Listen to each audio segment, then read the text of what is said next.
ओम शांति शांति। ओम शांति शांति। अंतर मन में ज्योति जगा लो, होगा दूर अंधेरा।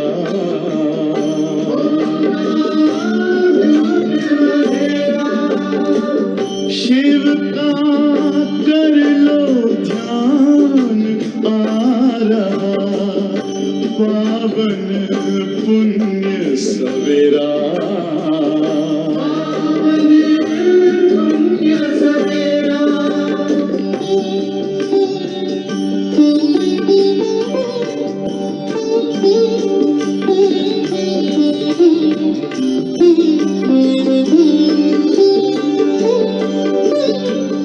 तुम हो कौन, कहाँ से आए, अपने आप को जानो।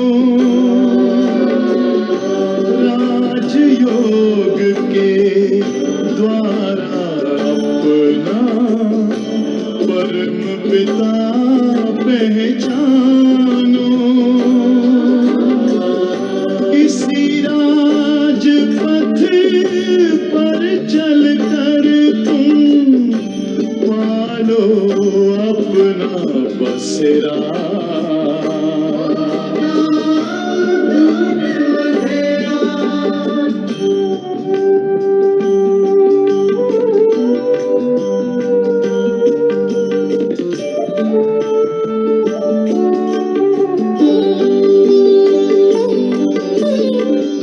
तुम हो आत्मा तन से न्यारे, परमात्मा को प्यारे। दिव्य गुणों को धारण करके योगी बनो दुलारे। ज्योति बिंदु ही तोड़ेगा ये माया मोह का घेरा।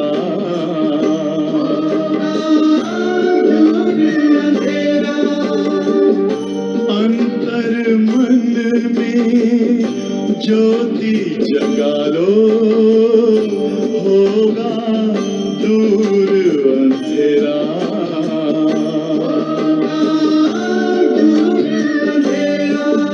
ओम शांति ओम शांति ओम शांति।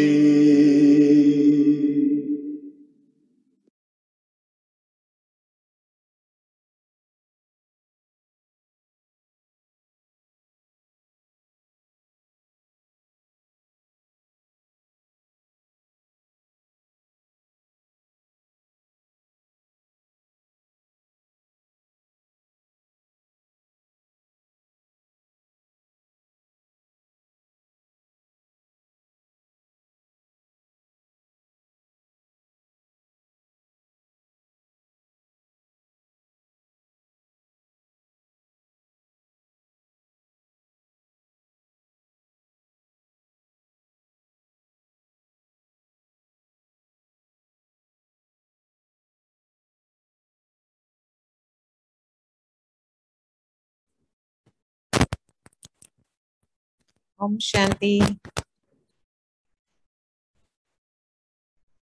संपूर्ण प्रेम रूप, संपूर्ण ज्ञान रूप ईश्वर, संपूर्ण प्रेम रूप, संपूर्ण ज्ञान रूप ईश्वर गोपी वल्लभ बाबा हम बच्चों को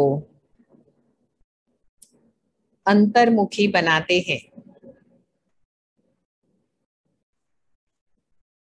अंतर्मुखी बन करके हम बच्चों को क्या करना है? ज्ञान रूप अवस्था में रहना है।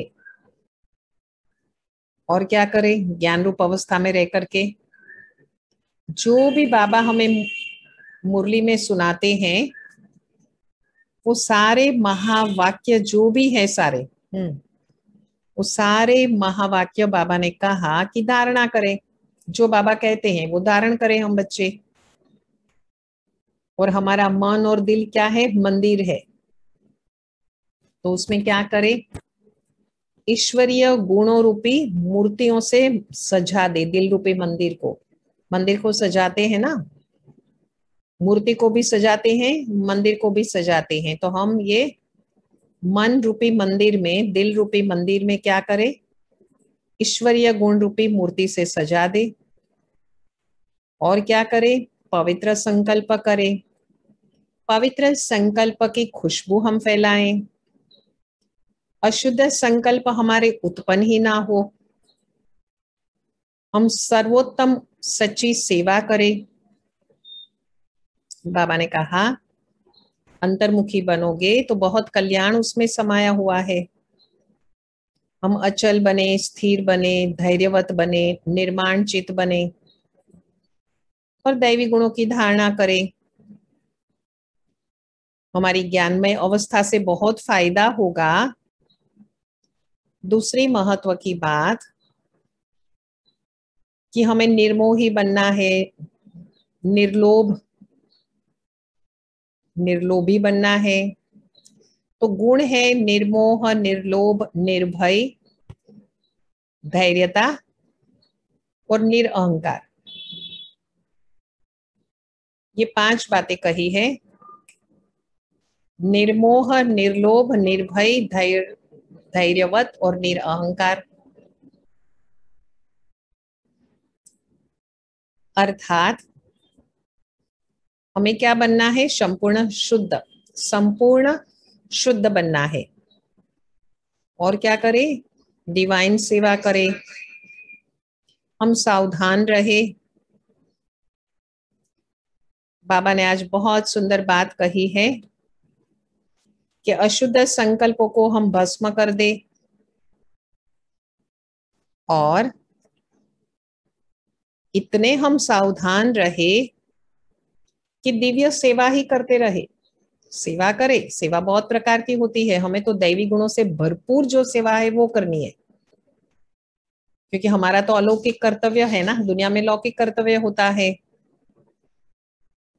तो बाबा ने कहा कि भूल भी हो जाए तो करेक्ट कर दो। बुद्धि योग बल तो है हम सभी में। अटेंशन रखो, विशाल बुद्धि बनो। बाबा अविनाशी राजस्व ज्ञान यज्ञ बाबा ने स्थापित किया है।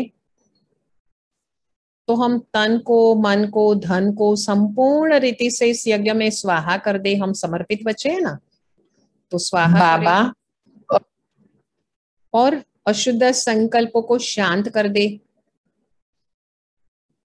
बाबा तो हमें पूछेंगे, बाबा तो गोपी वल्लभ है, महिमा बाबा की। तो हम गोपियों को ही बाबा तो पूछेंगे ना। तो ऐसे हम गोपी बच्चे क्या करते हैं, फ्लावर बनते हैं, वैल्यूएबल फ्लावर बनते हैं। कांटों से हम फूल बनते हैं। और जब ज्ञान हमारे में है तो आंतरिक सच्चा प्रेम भी है,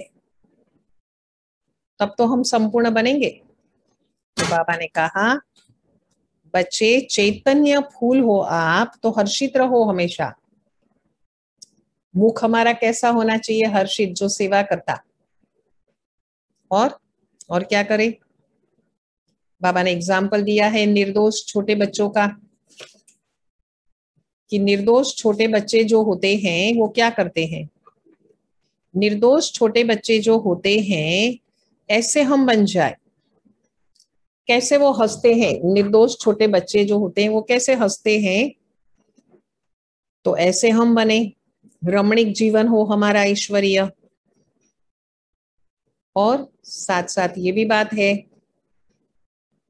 कि विस्मृति स्वरूप से हमें स्मृति में हम आ जाए। नहीं तो दुनिया में भगवान की विस्मृति हो जाती है ना।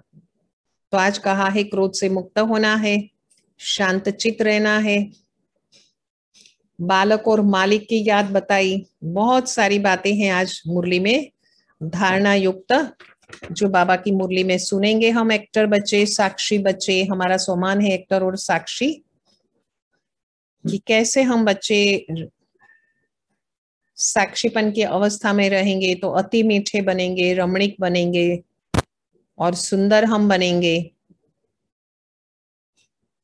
और संपूर्ण निश्चय तो हमारे में है ही, तो हम धैर्यवत बनेंगे, हमारे में मिठास रहेंगी, हम शांत चित्त बनेंगे। और बाबा ने विशेष बात कही है कि विचलित नहीं होना है गुणों से कभी भी। और क्या करना है? विचलित न होकर के ज्ञान की परिपक्व अवस्था में हम आ जाए, तब शुद्ध विचार हमारे चलेंगे, शुद्ध संकल्प चलेंगे और निर्संकल्प अवस्था हमारी हो जाएंगी। यही तो चाहिए, तब तो बाबा की निरंतर याद रहेंगी। और ऐसे हम बच्चे हैं ज्ञान सितारे। बाबा ने कहा ज्ञान गुलजारी, हम इतने सुंदर फ्लावर है कि गुलजारी कहा। तो बहुत सारे स्वमान है, नोट करेंगे स्वमान सारे। महिमा है संपूर्ण प्रेम रूप, संपूर्ण ज्ञान रूप ईश्वर गोपी वल्लभ, वो शिव बाबा की महिमा है। 14 अप्रैल की मुरली है। मुख्य सार है मीठे बच्चे, ईश्वरीय ज्ञान में हम चलते हैं ना, तो बाबा कहते हैं कि अंतर्मुखी बनकर ज्ञान रूप अवस्था में रह करके इन महावाक्यों को धारण करो, तब अपना व अन्य आत्माओं का कल्याण कर सकेंगे। क्योंकि महावाक्य शिव बाबा कहते हैं, वैसे हम करें नहीं तो सेवा कैसे करेंगे, कल्याण कैसे करेंगे किसी का? अपने मन व दिल रूपी मंदिर को ईश्वरीय गुणों रूपी मूर्तियों से सजाओ। दिल रूपी मंदिर को क्या करो? दिल एक मंदिर है, उसमें आत्मा में क्या करे? ईश्वरीय गुण रूपी मूर्ति से सजा दे। मूर्ति है आत्मा, और सजा कर क्या करे? फिर पवित्र संकल्पों की खुशबू फैलाए।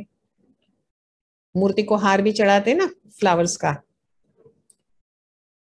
प्रश्न है, सर्वोत्तम सच्ची सर्विस कौन सी है? यथार्थ सर्विस का सूक्ष्म और महीन राज क्या है? उत्तर, जब किसी से कोई भूल होती है तो उसे सावधान करने के साथ सूक्ष्म रीति से अपनी योग शक्ति उन तक पहुंचानी है। क्योंकि उसने भूल की है ना, उसमें ताकत नहीं है, शक्ति नहीं है, तो हम योग शक्ति उन तक पहुंचाए। पहले हमारे में खजाना हो ना शक्तियों का। अभी तो वैसे भी नवरात्रि के दिन चल रहे हैं, कल से शुरू हुआ ना चैत्र मास की नवरात्रि का शुभारंभ हुआ। 2 बार आती है नवरात्रि, तो हम शक्तियों का गायन होता है उसमें। तो योग शक्ति उन तक पहुंचाकर उनके अशुद्ध संकल्पों को भस्म करना है। यही तो सर्वोत्तम सच्ची सर्विस है। साथ साथ अपने ऊपर भी अटेंशन देना। बाबा हमेशा कहते हैं ना, अटेंशन दो, अभ्यास करो। मनसा में भी कोई अशुद्ध संकल्प उत्पन्न ना हो, इतना कंट्रोल हो, काबू हो, मन के ऊपर नियंत्रण हो। इसमें खुद भी सावधान रहना और दूसरों प्रति ऐसी दिव्य सर्विस करना, यही सर्विस का सूक्ष्म और महीन राज है। कि डिवाइन सेवा करे, दैवी गुणों से भरपूर सेवा करे। सेवा कोई करे लेकिन क्रोध से करे तो फायदा नहीं है ना, दैवी गुण नहीं है ना, शांत चित्त का, प्रेम स्वरूप का। आज तो बाबा ने कहा है ना कि शिव बाबा संपूर्ण प्रेम रूप है और ज्ञान रूप ईश्वर है। ओम शांति। हर एक पुरुषार्थी बच्चे को पहले अंतर्मुख अवस्था अवश्य धारण करनी है। अंतर्मुखता में बड़ा ही कल्याण समाया हुआ है। इस अंतर्मुखता से ही, ऐसी अवस्था से ही अचल स्थिर, पहला बताया अचल, दूसरा बताया स्थिर, तीसरा धैर्यवत, चौथा निर्माणचित, 4 गुण बता दिए, अचल, धैर्यवत, निर्माणचित और स्थिर इत्यादि इत्यादि दैवी गुणों की धारणा हो सकती है तथा संपूर्ण ज्ञानमय अवस्था प्राप्त हो सकती है।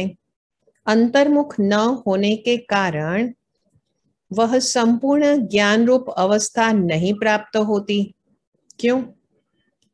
क्योंकि जो भी कुछ महावाक्य सन्मुख सुनते जाते हैं, सन्मुख सुने जाते हैं, अगर उसे गहराई में जाकर ग्रहण नहीं करते हैं, जो भी बाबा से सुनते हैं मुरली में ग्रहण करना चाहिए, प्रैक्टिकल लाइफ में रखना चाहिए, अगर वो नहीं करते तो नहीं करते, सिर्फ उन महावाक्यों को सुनकर रिपीट कर देते हैं, सिर्फ वाणी के द्वारा सुना दिया, सुन लिया, सुना दिया, धारणा नहीं की, डाइजेस्ट नहीं किया,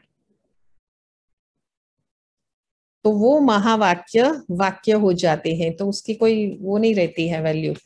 महावाक्य तो बहुत वैल्यूएबल है, लेकिन हमने उसकी वैल्यू नहीं किया।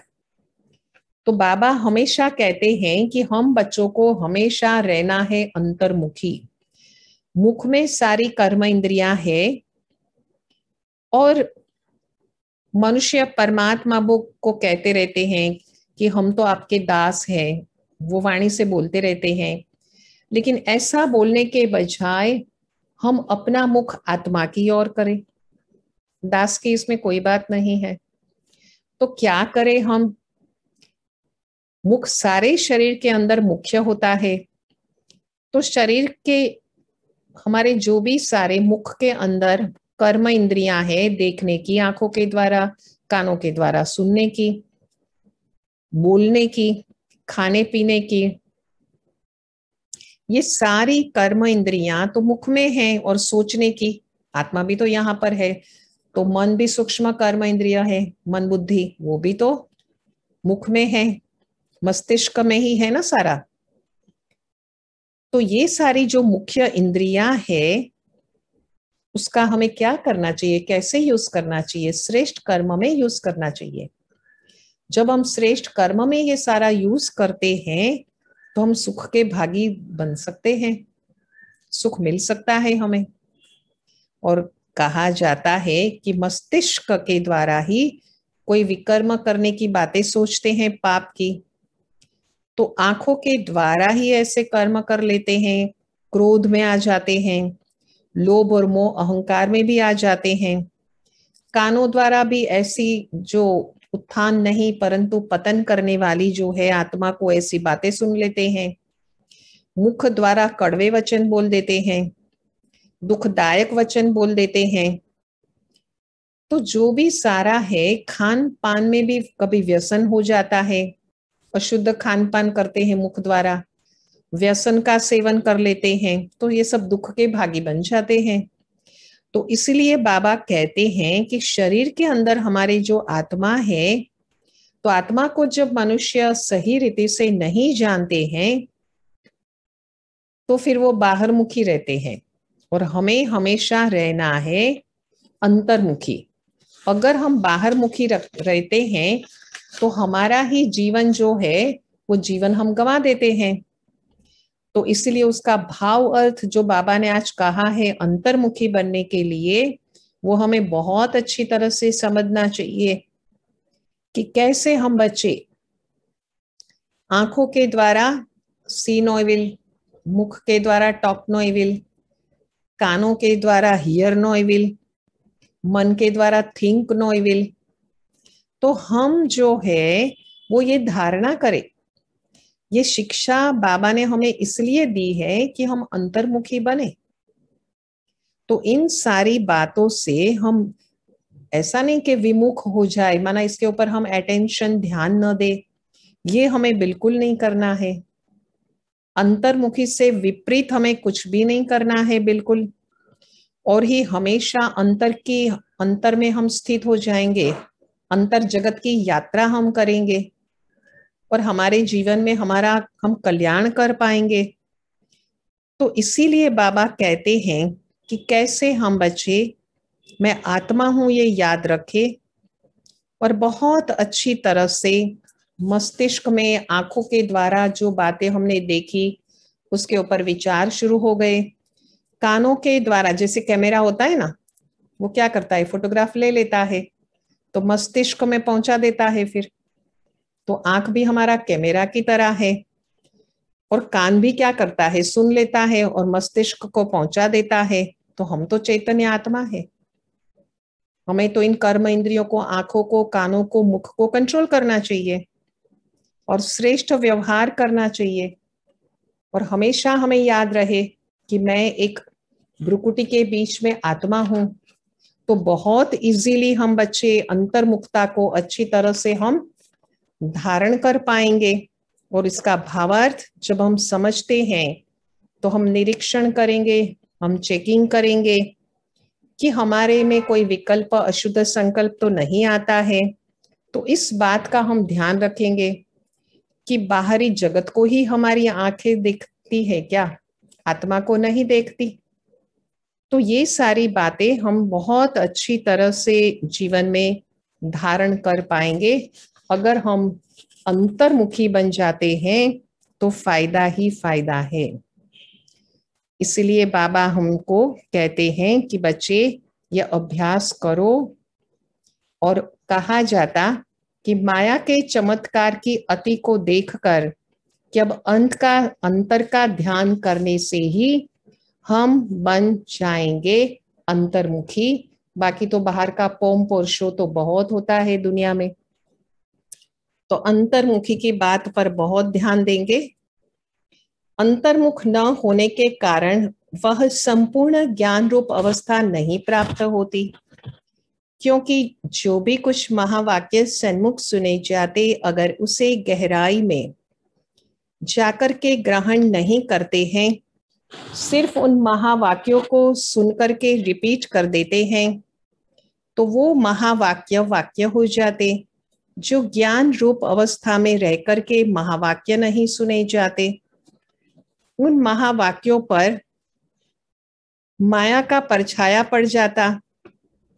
अब ऐसी माया के अशुद्ध वाइब्रेशन से भरे हुए महावाक्य सुनकर सिर्फ रिपीट करने से खुद सहित औरों का कल्याण होने के बदले अकल्याण हो जाता। इसलिए बच्चों एकदम अंतर्मुखी बन जाओ।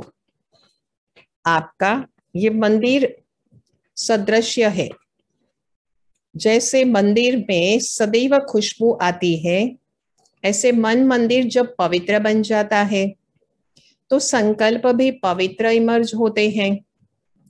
जैसे मंदिर में सिर्फ पवित्र देवी देवताओं के ही चित्र रखे जाते हैं, न कि दैत्यों के, तो ऐसे तुम बच्चे अपने मन व दिल रूपी मंदिर को सर्व ईश्वरीय गुणों की मूर्तियों से सजा दो। कैसे हम सज जाएं? मन और दिल रूपी मंदिर में क्या करे, ईश्वरीय गुणों की मूर्तियों से मन को सजा दे, माना गुण धारण करे। ये है बाबा का कहना। वे गुण है निर्मोह, निर्लोभ, निर्भय, धैर्यवत और निरअहंकार। पहले सुनाया था इत्यादि, क्योंकि यह सब तुम्हारे ही दिव्य लक्षण है, दिव्य गुण है। यही लक्षण हमारे हो, हम गुणवान बन जाए। आप बच्चों को अपने मन मंदिर को उजियारा अर्थात संपूर्ण शुद्ध बनाना है। रोशनी ज्ञान की मिलती है ना, तो संपूर्ण शुद्ध बन जाते।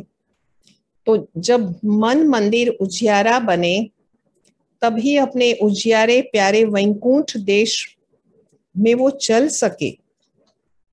तो अब अपने मन को उज्जवल बनाए, उज्जवल बनाने का प्रयत्न करना है, तथा मन सहित विकारों में जो कर्म इंद्रियां फंसती है उसको वश करे। मन को भी वश करे। आंख फंसती है तो आंख को करे वश में। कान सुनता है ऐसी बातें, तो कानों को वश में रखे, कंट्रोल में रखे, नियंत्रण में रखे। परंतु न सिर्फ अपना मगर अन्य प्रति भी यही दिव्य सर्विस करनी है। वास्तव में सर्विस का अर्थ अति सूक्ष्म और महीन है। ऐसे नहीं कि किसकी भूल पर सिर्फ सावधान करना इतने तक सर्विस है कि किसी ने भूल किया, हमने उसको सावधान कर दिया, बस यही सेवा है। परंतु नहीं, बाबा ने कहा सिर्फ यही सेवा नहीं है, उससे अतिरिक्त बहुत सेवा करनी है। सेवा तो बाबा ने कहा ना अति सूक्ष्म भी है और महीन भी है, परंतु नहीं उनको सूक्ष्म रीति अपनी योग शक्ति पहुंचाकर उनके अशुद्ध संकल्प को भस्म कर दे। सामने वाली व्यक्ति जो भी है उसके अगर अशुद्ध संकल्प चलते हैं तो हम हमारे में इतनी शक्ति हो योग की कि हम उसको भस्म कर दे। और ऐसे होता है। एक बहुत साल पहले की बात है, वापी में सेवा केंद्र पर एक चोर आया था, लेकिन बहनों ने कुछ ऐसा योग किया, उनको पता चला चोर आया है, दूसरे कमरे में है, तो ऐसा योग किया कि बहनों की योग शक्ति से वो चोर चला गया, कुछ भी नहीं नुकसान किया उसने। तो न सिर्फ वाचा अथवा कर्मणा तक मगर मनसा में भी कोई अशुद्ध संकल्प, बाबा ने कहा कि फिर से पढ़ती हूं कि सूक्ष्म रीति से अपनी योग की शक्ति सामने वाली व्यक्ति को पहुंचाए और उनके अशुद्ध संकल्प जो भी है, अभी चोरी करना अशुद्ध संकल्प है ना, तो उसको भस्म कर देना। यही तो सर्वोत्तम सर्विस है, सच्ची सर्विस है और सबसे उत्तम। और साथ साथ अपने ऊपर भी अटेंशन रखना है, न सिर्फ वाचा अथवा कर्मणा तक मगर मनसा में भी कोई अशुद्ध संकल्प उत्पन्न होता है तो उनका वाइब्रेशन अन्य के पास जाकर के सूक्ष्म रीति से उसका अकल्याण होता है, क्योंकि कॉस्मोस में सारे विश्व के अंदर चला गया अशुद्ध संकल्प हमारा, हमें भी अनकंफर्टेबल होगा और सामने वाली व्यक्ति को भी बाबा ने कहा उसके पास चला जाएगा सूक्ष्म रीति से, तो अकल्याण करता है वो, हमारा तो हो ही जाता अकल्याण। जिसका बोझ खुद पर आता सामने वालों का कल्याण करने का, और वही बोझ बंधन बन जाता हमारे लिए। बहुत गहराई की बातें हैं आज की मुरली में, धारणा युक्त मुरली है सारी, तो बहुत ध्यान से मुरली सुनेंगे एकाग्र बुद्धि से तो बहुत आनंद ले पाएंगे और धारणा की बातें याद रह जाएंगी। और स्वयं की चेकिंग भी साथ साथ करते जाए। अगर हमने किसी के प्रति अकल्याण का संकल्प किया तो उसका अकल्याण हुआ सूक्ष्म में, तो उसका बोझ हमारे पर आएगा और हम बंधन में आएंगे। इसीलिए हे बच्चों, बंधन में तो कोई आना नहीं चाहता है, नहीं तो खुद सावधान रहो। बाबा ने कहा फिर अन्य के प्रति वही दिव्य सेवा करो, यही आप सेवाधारी बच्चों का अलौकिक कर्तव्य है। ऐसी सर्विस करने वालों को फिर अपने प्रति कोई भी सर्विस नहीं लेनी है। खुद के प्रति सर्विस, दूसरों को कहे हम आप हमारी सर्विस करो, ऐसा नहीं। बल कभी कोई अनायास भूल हो भी जाए तो उसे अपने बुद्धि योग बल से क्या करे, बात तो सारी मन बुद्धि की है और योग बल की बात है, तो अपने मन और बुद्धि से क्या करे, बुद्धि योग के बल से सदैव के लिए करेक्ट कर देना है। भूल हो भी जाए तो भी अपने प्रति सेवा नहीं लेनी है। ऐसा तीव्र पुरुषार्थी, हमारा सोमान है कि मैं कौन हूं, मैं हूं तीव्र पुरुषार्थी। तो ऐसा तीव्र पुरुषार्थी थोड़ा भी इशारा मिलने से शीघ्र महसूस करके परिवर्तन कर लेता है। मिस्टेक किया, करेक्शन किया, फिर दोबारा नहीं रिपीट करेंगे और आगे के लिए अच्छी रीति अटेंशन रख चलता है। यही विशाल बुद्धि बच्चों का कर्तव्य है। हम क्या बने, विशाल बुद्धि बने। हे मेरे प्राणों, शिव बाबा हमें क्या कहते हैं, हे मेरे प्राणों, कितना सुंदर हमारा सोमान है। अभी तो सोमान आया ना कि हम विशाल बुद्धि बने, हम तीव्र पुरुषार्थी है। 2 सोमान अभी अभी आए, अभी क्या तीसरा सोमान, प्राण, प्राणों, इतनी सारी आत्माएं है ना दुनिया में।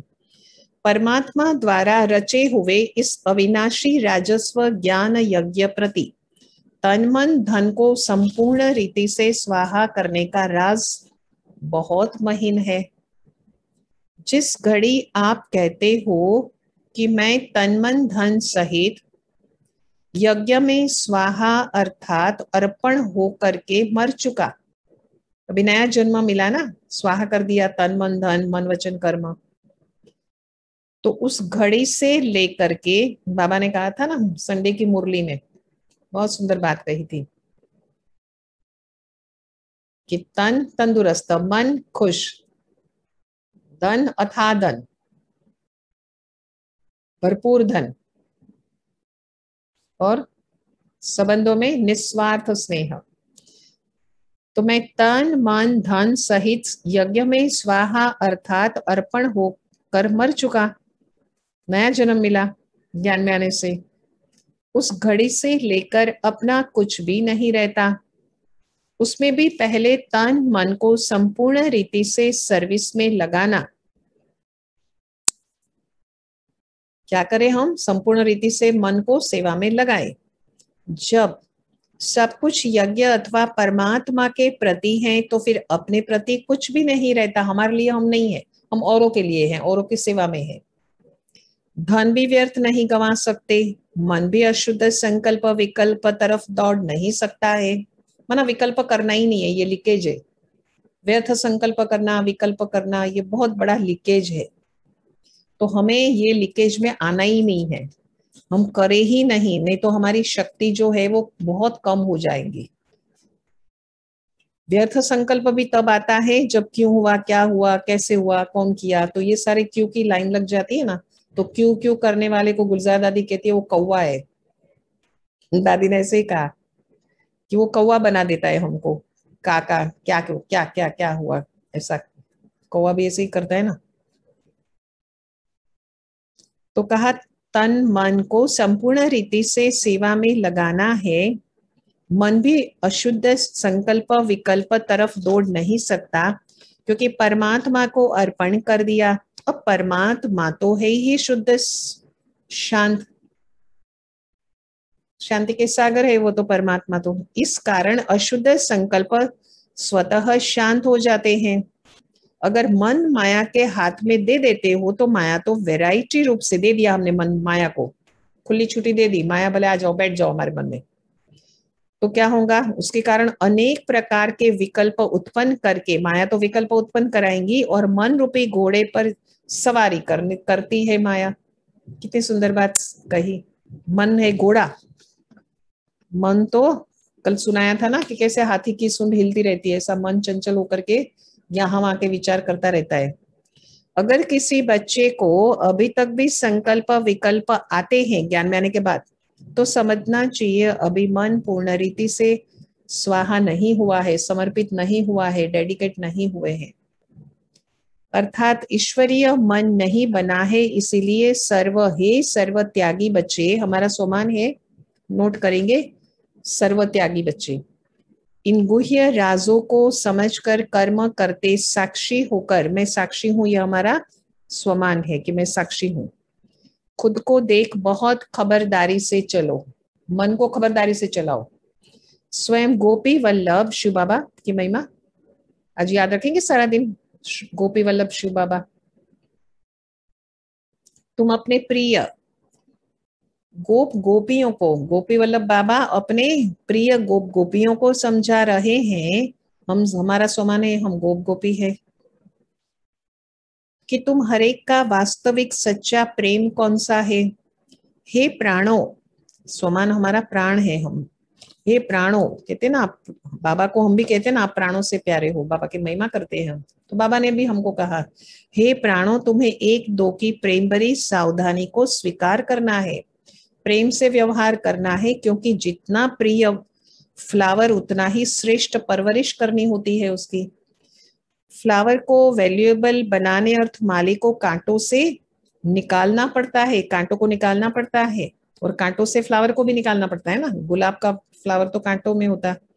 वैसे तुम्हें भी जब कोई सावधानी देता है तो समझना चाहिए जैसे कि उसने मेरी परवरिश की है और मेरी सेवा की। अच्छा है ना, कोई ने हम करेक्ट किया, सावधान किया, तो वो तो परवरिश करता है मेरी, उसका मतलब उस सर्विस अथवा परवरिश को रिगार्ड देना है।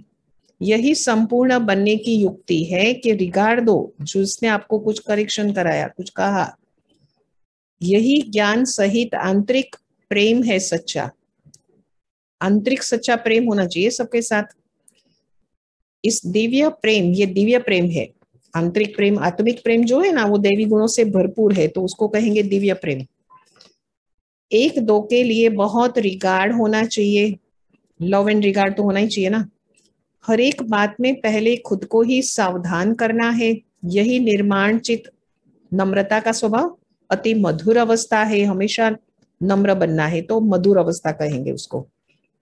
ऐसा प्रेम पूर्वक चलने से तुम्हें जैसे यहाँ ही वे सतयुग के सुहावने दिन आंतरिक महसूस होंगे, वहां तो यह प्रेम नेचुरल रहता है सतयुग त्रेता में, परंतु इस संगम के स्वीटेस्ट समय पर, स्वीटेस्ट समय है अभी, स्वीटेस्ट समय पर एक दो के लिए सर्विस करने का यह अति मीठा रमणीक प्रेम है। यही शुद्ध प्रेम जग में गाया हुआ है। शुद्ध प्रेम, रमणीक प्रेम, शुद्ध प्रेम।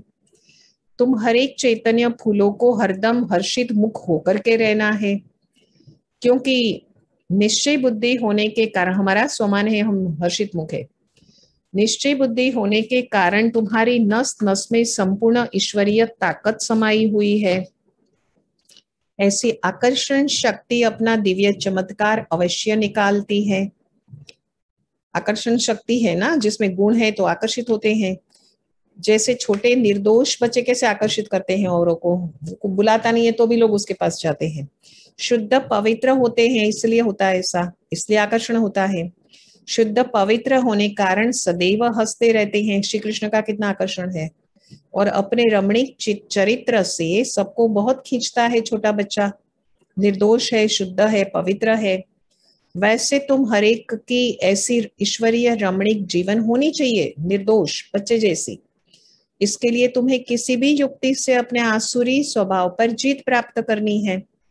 जब कोई को देखो ये क्रोध करता है, आसुरी स्वभाव है तो विकार ये है क्रोध, उसके वश होकर के मेरे सामने वो आता है, तो उनके सामने आप ज्ञान रूप होकर के जाओ। बचपन की मीठी रीति से मुस्कुराते रहो आप। बचपन में कैसे बच्चे मुस्कुराते, वह खुद शांत चित्त हो जाएगा, अर्थात विस्मृति स्वरूप से स्मृति में आ जाएगा। बल उनको पता न भी पड़े, लेकिन सूक्ष्म रीति से उनके ऊपर जीत पा करके मालिक बन जाना, यही मालिक और बालकपन की सर्वोच्च शिरोमणि विधि है। आप मालिक बन जाओ, कर्म इंद्रियों के काबू में रखो, और बालक बन जाओ निर्दोष, शुद्ध, पवित्र। तो यही तो सर्वोच्च शिरोमणि विधि है। ईश्वर जैसे संपूर्ण ज्ञान रूप, वैसे फिर संपूर्ण प्रेम रूप भी है। शिव बाबा की महिमा, ज्ञान रूप, प्रेम रूप ईश्वर। ईश्वर में दोनों ही क्वालिटी है, परंतु फर्स्ट ज्ञान है, सेकंड प्रेम है। ज्ञान, यही कोर्स करते हैं तो ज्ञान कहेंगे ना उसको, तो उसमें ही सिखाया जाता है कि हमें प्रेम और रिस्पेक्ट रखना है सबके प्रति। अगर कोई पहले ज्ञान रूप बनने बिगर सिर्फ प्रेम रूप बन जाता है तो वो प्रेम अशुद्ध खाते में ले जाता है, ज्ञान बिगर का प्रेम। इसलिए प्रेम को आत्मा के लिए होना चाहिए ना, लव एंड रिगार्ड। इसलिए प्रेम को मर्ज करके पहले ज्ञान रूप बनकर भिन्न भिन्न रूपों में आई हुई माया पर जीत पा करके पीछे प्रेम रूप बनना है। पहले ज्ञान रूप बनो, ज्ञान में पक्के हो जाओ, निश्चय बुद्धि बनो, फिर ज्ञान सहित फिर होना चाहिए प्रेम किसके साथ, कि ये आत्मा है तो आत्मा के लिए प्रेम हो, रिगार्ड हो कि इसका मैं कल्याण करूं। प्रेम है तो शिव बाबा को प्रेम है हम बच्चों के प्रति, इसलिए शिव बाबा हमारा कितना कल्याण कर रहे हैं। अगर ज्ञान बिगर प्रेम में आए तो कहाँ विचलित भी हो जाएंगे। क्यों बाबा हमें कहते हैं बार बार मुझे याद करो, याद करो, क्योंकि बाबा को हम बच्चों के प्रति प्रेम है तो हमारा कल्याण करते हैं कह करके कि मुझे याद करो। जैसे अगर कोई ज्ञान रूप बनने के बिगर ध्यान में जाते तो कई बार माया में फंस जाते। और ये प्रश्न बाबा को पूछा था कि बाबा बार बार क्यों कहते हैं मुझे याद करो, मुझे याद करो, मुझे याद करो। लौकिक पिता तो ऐसे बार बार नहीं कहते हैं, बाबा तो रोज मुरली में कहते। तो इसलिए बाबा कहते हैं बच्चे ये ध्यान की एक सूत की जंजीर है, परंतु माने ट्रांस में जाते हैं ना तो विकर्म विनाश नहीं होते उससे, परंतु ज्ञान रूप बनकर पीछे ध्यान में जाने से अति मौज का अनुभव होता है। तो पहले है ज्ञान, पीछे है ध्यान। ध्यानिष्ठ अवस्था माना ट्रांस में जो गया है ध्यान में, जिसको साक्षात्कार होता है, वो नजारा देख करके आते हैं सूक्ष्म वतन का, सतयुग का। ध्यानिष्ठ अवस्था से ज्ञानिष्ठ अवस्था श्रेष्ठ है, नोट करेंगे। ज्ञानिष्ठ अवस्था, निष्ठा, किसमें निष्ठा हो? ज्ञान में, ज्ञान प्राप्त करने में, ज्ञान स्वरूप बनने में, ज्ञान की धारणा करने में, प्रैक्टिकल लाइफ में लाने में, वो है ज्ञानिष्ठ अवस्था। तो निष्ठा होनी चाहिए। इसलिए हे बच्चों, पहले ज्ञान रूप बनकर फिर प्रेम इमर्ज करो। ज्ञान बगैर सिर्फ प्रेम इस पुरुषार्थी जीवन में विघ्न डालता है वो, क्योंकि ज्ञान है ही नहीं। साक्षीपन की अवस्था अति मीठी, रमणीक और सुंदर है। साक्षी हमारा स्वमान है ना, मैं साक्षी हूं।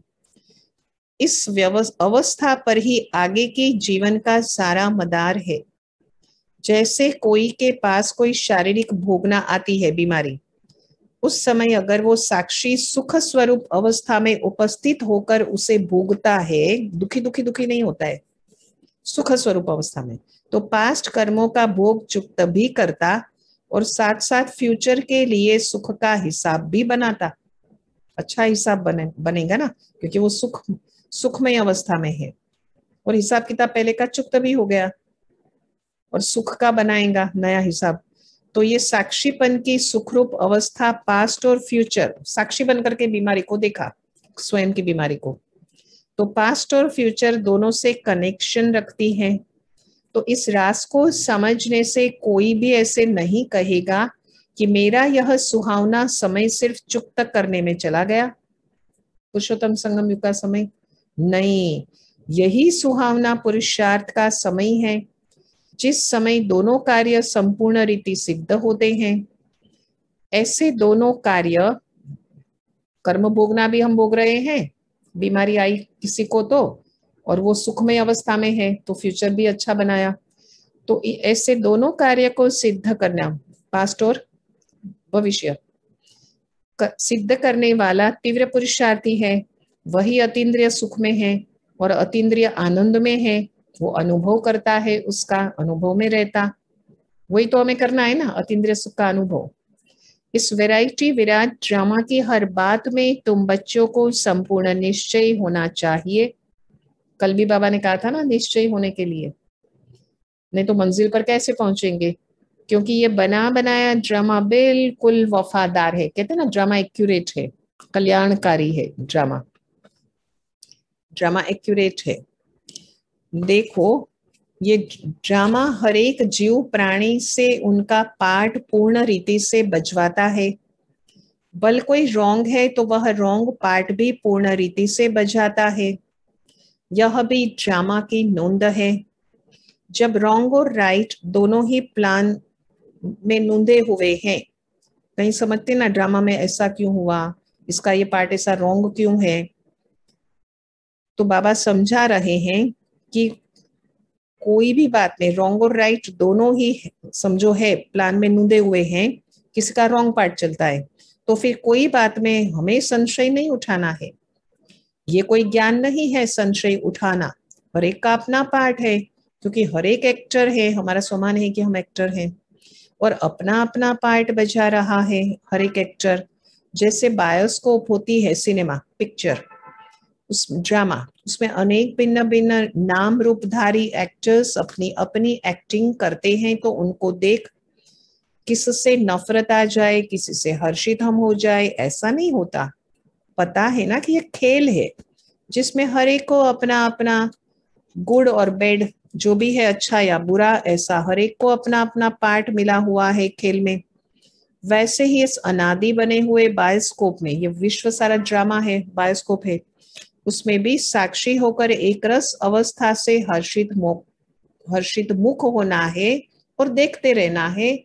हर्षित मुख होकर के, मैं हर्षित मुख हूं, ये हमारा स्वमान है, मैं साक्षी हूं, स्वमान है। 3-4 बार बाबा ने बोला साक्षी। संगठन में यह पॉइंट्स बहुत अच्छी रीति से धारण करनी है। 1-2 को ईश्वरीय रूप से देखना है कि ये ईश्वर के बच्चे हैं। महसूसता का ज्ञान उठाकर सर्व ईश्वरीय गुणों की धारणा करनी है, रियलाइजेशन करना है कि मुझे क्या करना है, ईश्वरीय गुण की धारणा करनी है। अपने लक्ष्य स्वरूप की स्मृति से शांत चित, निर्माण चित, धैर्यवत, मिठास, शीतलता, ये सारे गुण है। शांत, निर्माण माना नम्र, कंस्ट्रक्टिव नेचर, धैर्यता, धैर्यवत, मिठास, मधुरता, शीतलता इत्यादि सर्व दैवी गुण इमर्ज करने हैं। धैर्यवत अवस्था धारण करने का मुख्य फाउंडेशन वेट एंड सी। जल्दीबाजी नहीं करो, वेट एंड सी। आम का बीज बोया है, समय लगेगा, वेट एंड सी। हे मेरे प्रिय बच्चों, वेट अर्थात धैर्य धरो, धैर्य धरना, सी अर्थात देखना, धीरज का फल मीठा, कहावत है। अपने दिल भीतर पहले धैर्यवत गुण धारण करो दिल के अंदर, उसके बाद फिर बाहर में विराट ड्रामा को साक्षी होकर देखो। जब तक कोई भी राज सुनने का समय समीप आए तब तक धैर्यवत गुण की धारणा करनी है। राज पता चल जाएगा ड्रामा का, हमको नहीं पता है लेकिन गुह्य राज है उसमें। ड्रामा कल्याणकारी है, ड्रामा एक्यूरेट है। समय आने पर उस धैर्यता के गुण से राज सुनने में कभी भी विचलित नहीं होंगे। हिलना नहीं है वहां से, विचलित नहीं होना है, मना हलचल में नहीं आना है, डिस्टर्ब नहीं होना है। इसलिए हे पुरुषार्थी प्राणों, बाबा मना करते ना अपसेट होने के लिए, जरा ठहरो, आगे बढ़कर राज देखते चलो।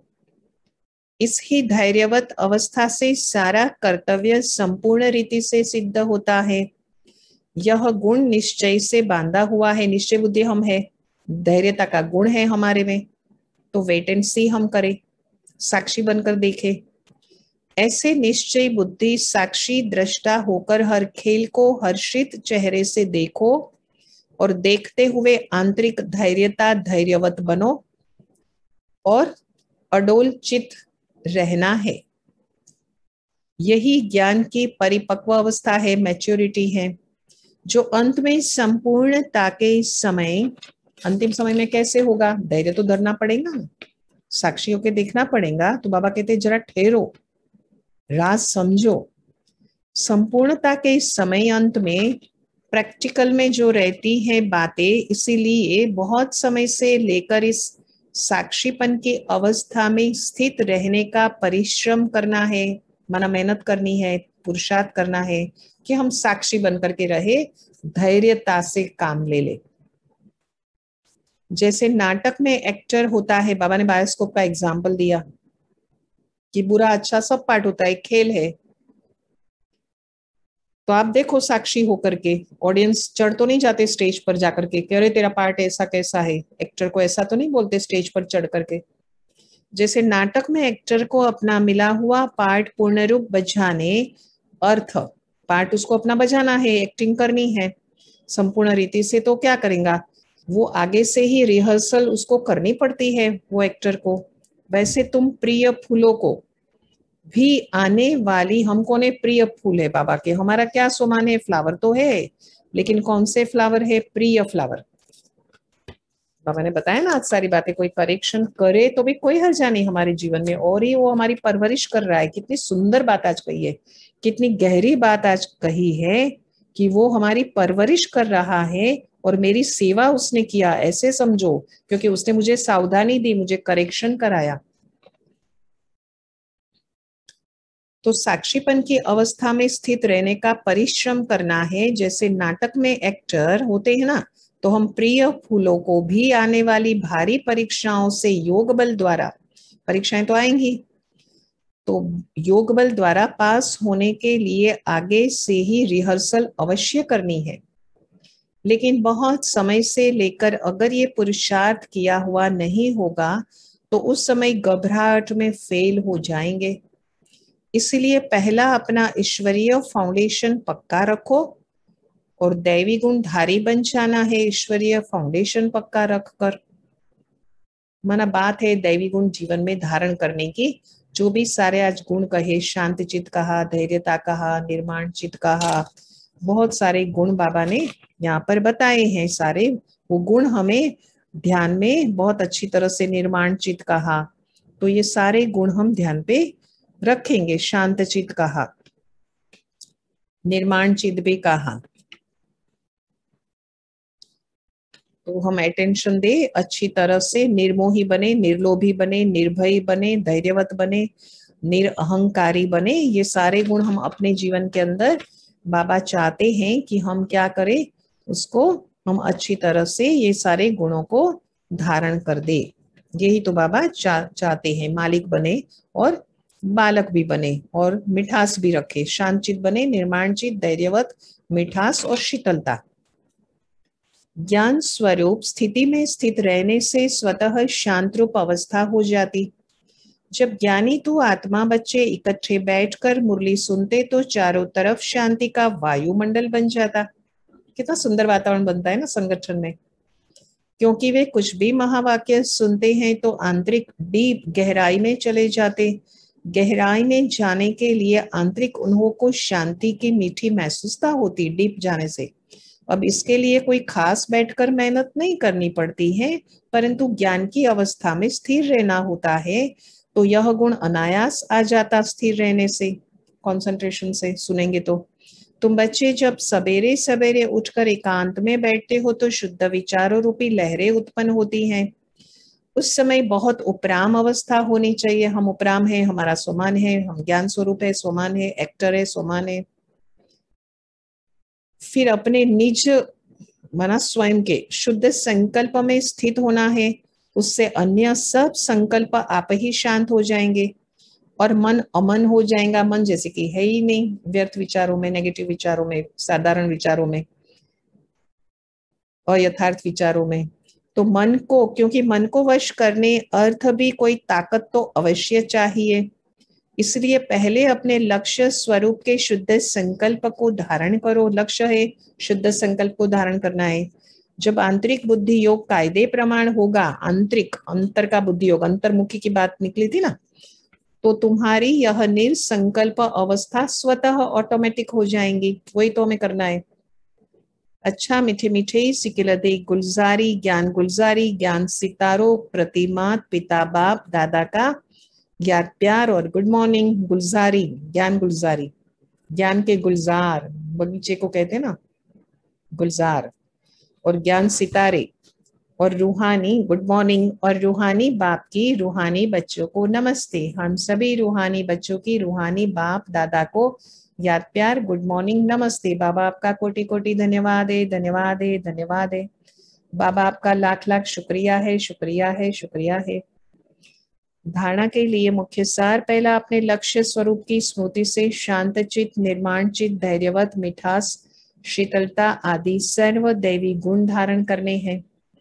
दूसरा, निश्चय बुद्धि साक्षी दृष्टा होकर इस खेल को हर्षित चेहरे से देखते आंतरिक धैर्यवत और अडोल चित्त रहना है।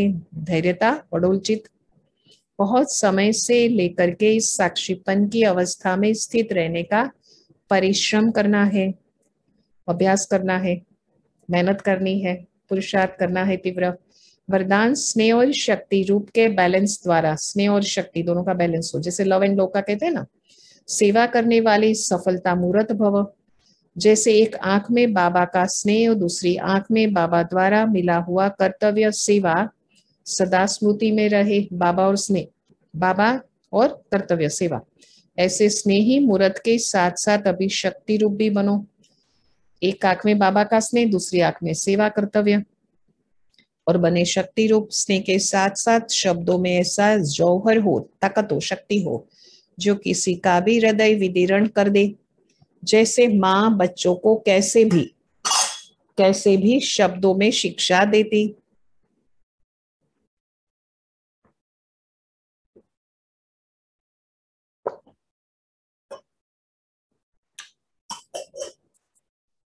तो माँ के स्नेह कारण वह शब्द तेज व कड़वा महसूस नहीं होता।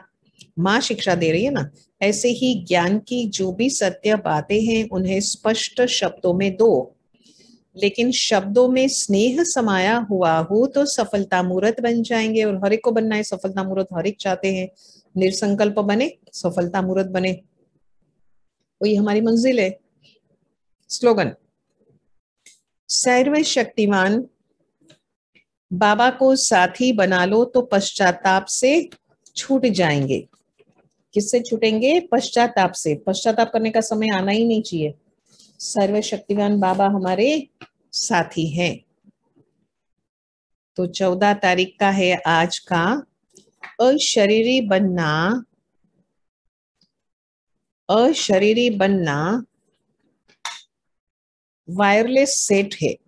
वॉइसलेस और वायरलेस, वायरलेस बनना ही, वॉइसलेस बनना ही वायरलेस सेट की सेटिंग है। वॉइसलेस वायरलेस, जरा भी अंश के भी अंश मात्र विकार वायरलेस के सेट को बेकार कर देगा। अंश मात्र भी विकार होगा तो वायरलेस सेट जो है वो काम में नहीं आएगा। इसलिए अब कर्म बंधनी से कर्मयोगी बन जाओ।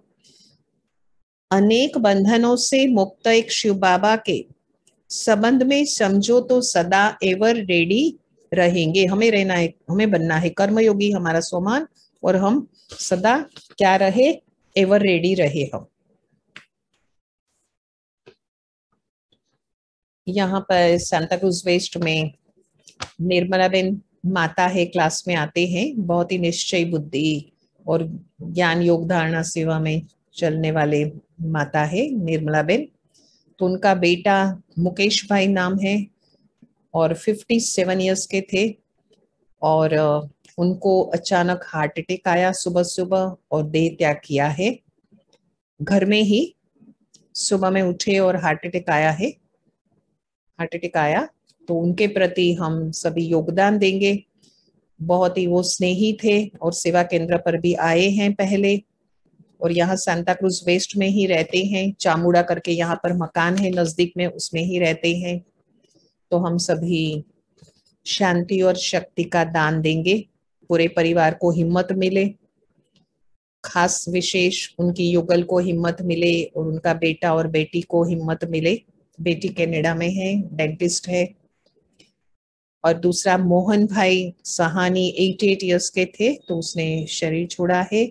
उन्होंने कोर्स किया था और उनकी युगल अंबिका बहन जो है वो रोज मुरली सुनती है, तो उनको भी योगदान देंगे। ये बांद्रा में रहते हैं। तो मुकेश भाई को और साथ साथ में मुकेश भाई के साथ मोहन भाई को योगदान देंगे। ओम शांति, कि उनकी आत्मा को शांति और शक्ति प्राप्त हो और जहां भी हो उस आत्मा का बहुत बहुत बहुत कल्याण हो। मुरली भी सभी जरूर मनन चिंतन करेंगे सारा दिन आज।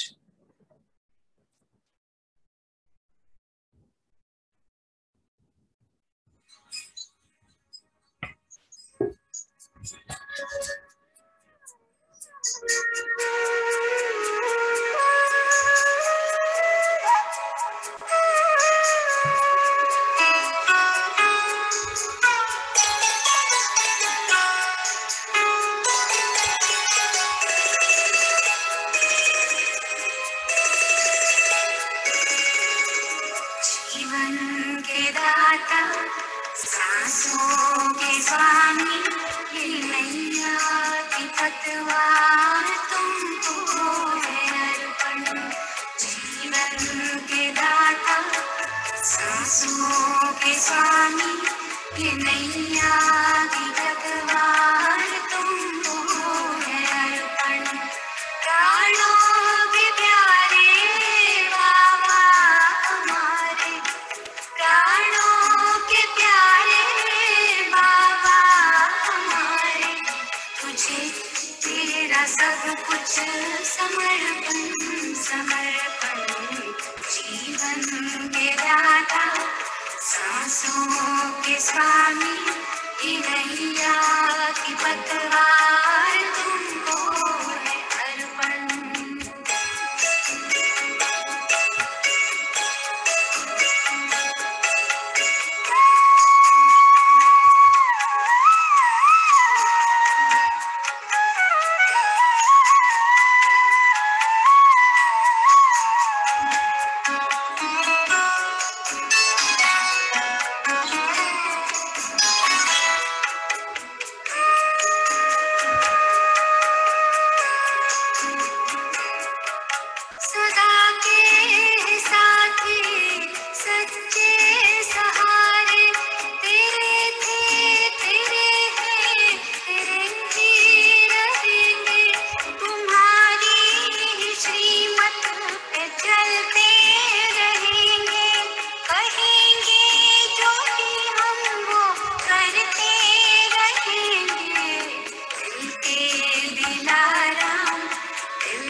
पतवार तुमको है अर्पण।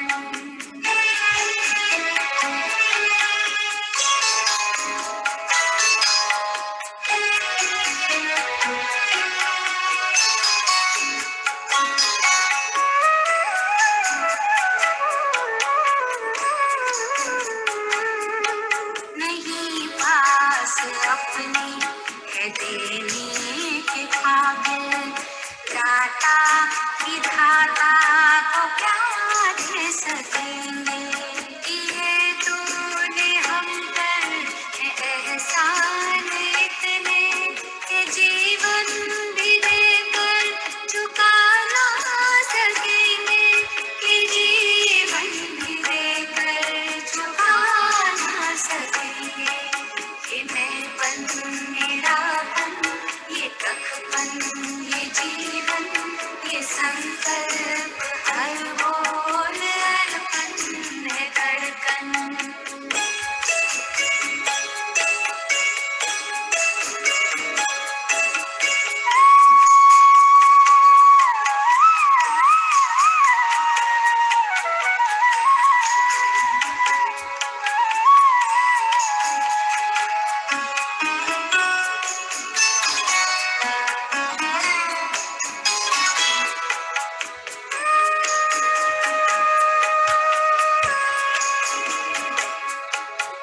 तू आश विश्वास पर है भरोसा, तू बाब संसार साकार सपना। अगर टूटती सांस काम आए तेरे, अब वो भाग्य जीवन बने धन्य अपना। यही एक अरमान है दिल में हमारे, कि हमने इधे तू बने सदर्पण। प्राणों के प्यारे बाबा हमारे, तुझे तेरा सब कुछ समर्पण समर्पण। जीवन के दाता, सांसों के स्वामी, कि नैया की पतवार तुमको है अर्पण। जीवन के दाता, सांसों के स्वामी, ये नैया की पतवार तुमको